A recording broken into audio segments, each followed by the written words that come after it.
Hello, আসসালামু আলাইকুম। আপনারা বেগুনি কে রুমাসিন ভালো আছেন? আল্লাহর রহমতে ভালো আছি। ঘুমোতে উঠতে না উঠতে আর ঢোক লাগে যায় না বলে আর ভাই আগে আগে আনলে হয়েছে পুরা মুরগি আর হাঁটা দিচ্ছে পরোটা, গরম গরম পরোটা হাঁটা দিচ্ছে, কারণ বনে খাইব।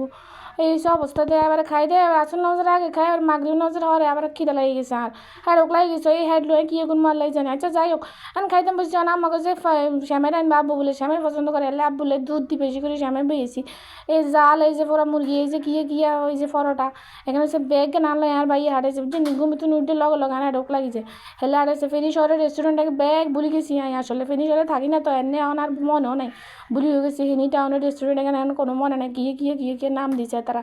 আচ্ছা যাই হোক, এই যে শ্যামের দিয়ে এই যে আপনারা দেন তো, ওই যে কিয়া ওই যে আপনার লগে আবার কিশমিশ বাদাম দিয়ে না বুলে পাতলা করি জোল করি দুধ দিই সুন্দর করে। আজ যে শ্যামের রান্দি খেয়েছি বাপ মাইয়া যে এক লগে, বহুত দিন আর খুব ভালো লাগছে। আর আমি কিয়ে শীতকালে আজকে মর আব্বা আসানছে, আজ আমিও আসানছে কি আর আজকে মর গলাতে এমনি বাঙ্গির জাহাজের মতো হয়েছে। আর নিজের কথা শুনতে নিজের তাজ গুবি লাগ দিয়েছে। ঘরে বেগুনে আসার লাগছে কিলে জানেননি, এত ওভার স্মার্ট মাইয়া বলে এমনি কথা কাও মামা মামা কিয়ে কয় আসসালামু আলাইকুম।